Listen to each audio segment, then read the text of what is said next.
It can't be like this. It is this way, man. I'm sorry I exposed you to it, but it is. It's ugly, but it's necessary. I became a cop to put away drug dealers, the poisoners, the criminals, not to be one. You sound just like me. And I know what you're going through. I know what you're feeling. You're scared. I'm not scared. Yes, you are. You're terrified. Everybody goes through that the first time. I went through it. Are you familiar with the term good cop, bad cop? And do you know what it means to be a crooked cop? Join us in our latest Cinephile episode to find out, and be sure to visit our FUNDAY website for more.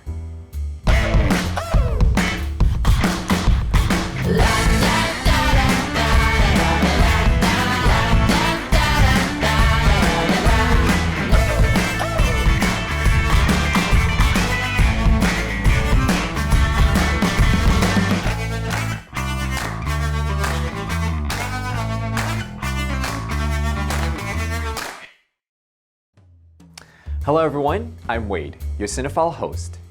Training Day is a 2001 American crime thriller film starring Denzel Washington as Alonzo Harris and Ethan Hawke as Jake Hoyt, a rookie cop who spent his first day as a Los Angeles narcotics officer, with Detective Harris showing him the ropes.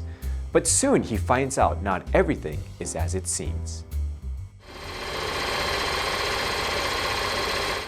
Ambitious LAPD officer Jake Hoyt is up for promotion and is assigned to Detective Alonzo Harris, a highly decorated narcotics officer, for a one-day evaluation. Driving around in Alonzo's Monte Carlo, they begin the day by catching some college kids buying weed. Confiscating their drugs, Alonzo puts it in a pipe and tells Jake to smoke it. What, are you gonna smoke that? Nope, you are. Hell if I am. Yeah. You not? No. Why, you're a Mormon or something? You're Jesus freak? No, man, I'm not. This is my job. This is your job. I can't do that. Smoke it. No. This ain't a test, just take a hit. Take a hit. Man, listen, I became a cop to stop people from using. Yeah, blah, blah, blah, blah, blah. It's not a review board and it ain't cocaine. Take a hit. No, man. When Jake refuses, Alonzo threatens him at gunpoint, stating that refusing like this while on the streets would get him killed. Jake smokes the pipe, and Alonzo tells him that it was laced with PCP.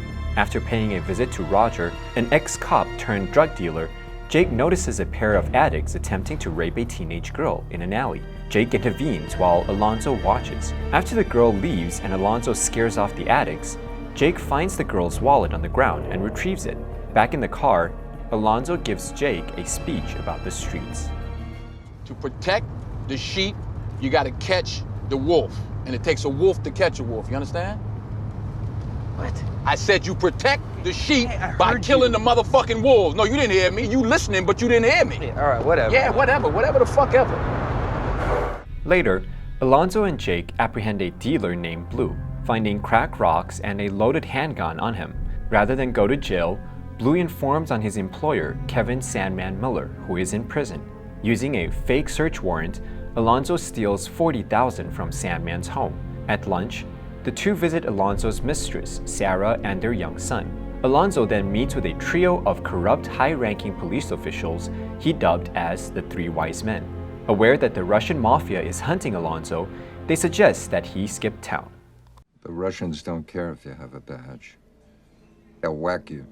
You ought to hop a jet out of here. Why? It's an easy fix. How? Just cash in an account. Oh, yeah? Yeah. Whose? One of my old ones, my first one. It's not a problem. Look, the guy's a high security risk anyway. If I'm not around, who's gonna keep him off the radar? You? I'm just taxing him, that's all. Okay?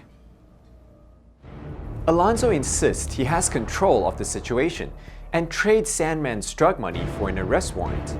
Using the warrant, Alonzo, Jake, and 4 other crooked narcotics officers return to Roger's house and seizes $4 million from the premise, a quarter of which Alonzo keeps. Alonzo then tells Jake to shoot Roger. Thinking that he was kidding, they joked around for a bit, but soon, Alonzo takes the gun and kills Roger, and staged the scene with his men to make the shooting justified. Infuriated, Jake gets into a Mexican standoff with the corrupt officers. Alonzo promises to protect Jake for his cooperation, and Jake is forced to comply. What happened was murder and armed robbery. Oh, wait, we had badges, so it's different? Oh, son, can't open your eyes. Can't you see? Huh? That man was your friend, and you killed him like a fly. Come on, my friend, huh? Yeah. Tell me why. Because he knows my first name? Son, this is the game. I'm playing his ass. That's my job. That's your job. Roger sold dope to kids. The world is a better place without him. Hey, this man was the biggest major violator in Los Angeles. I watched that cocksucker operate with impunity for over 10 years, and now I got it. The shit's chess, it ain't checkers. Later that evening, Alonzo drives Jake to the home of a Serraneo gangster named Smiley for an errand.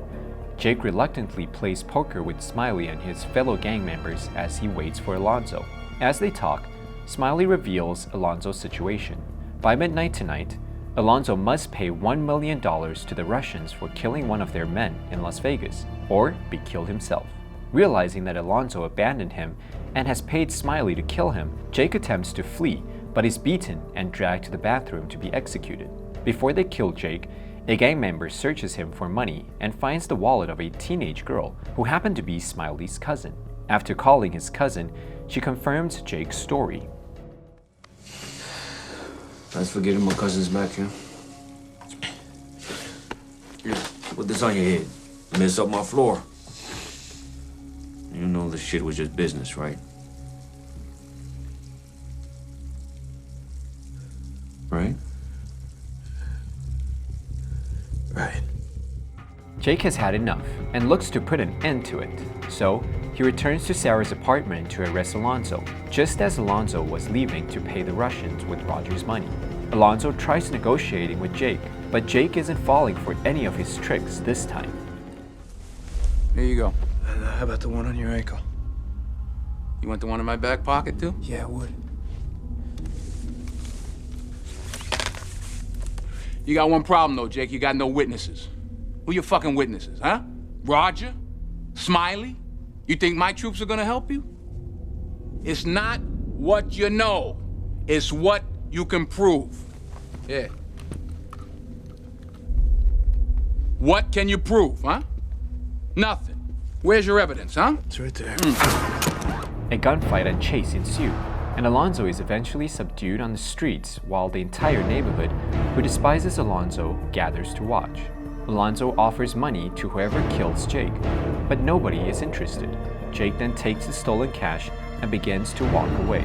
The neighborhood gangs allow Jake to leave as an infuriated Alonzo watches. Jake, go ahead and bounce on me. Get up out of here. We got your back. What? Just like that. Oh, no, you didn't. Wait a minute. No, you didn't. Hey, Jake! Hey! Jake! Jake! Jake! Come back here! Jake leaves with the money as evidence against Alonzo, who flees for his life to LAX, but is ambushed and killed by the Russians, while Jake returns home to his family as the press reports on the radio of Alonzo's death. This story teaches us that our actions carry consequences, and sooner or later our sins will catch up to us. So it's best to stay on the right path. 接下来 Ruby 要揭晓今天电影迷震撼教育 Training Day 要教我们些什么。So in this movie we get to see a peek into what it's like being a cop. 先不论真实性有多少。Yeah, and it sure doesn't look easy. Hey, have you heard of good cop and bad cop? 好警察、坏警察，是说谁的枪法比较好吗？ Not quite. 比较像黑脸跟白脸. It's a psychological tactic. Oh, like how in interrogation rooms they usually have a harsher cop and a nicer cop. Exactly. It can be used in a negotiation as well, or even management. I remember you mentioned that you need to negotiate with vendors from time to time. Which part do you usually play? Well, it depends on the situation, but mostly a good cop. I believe being nice to people 会有好的回报. Oh, true. 但有时候 bad cop 的角色也很重要。Bad cop 并不代表说他是一个 crooked cop. It just means that they might be more aggressive and harsh. 也是，而 cricket 有不诚实、违法的意思，所以 cricket cop 就是不正当的警察。没错，也可以说 a crooked person 表示不诚实的人。感谢 Wade 的补充 ，You're a good teaching partner. Anytime. Well, I'm Wade. I'm Ruby. I hope you've learned something useful in this episode of Cinephile as I did. You can find more on the FUNDAY website. Let's make every day a fun day.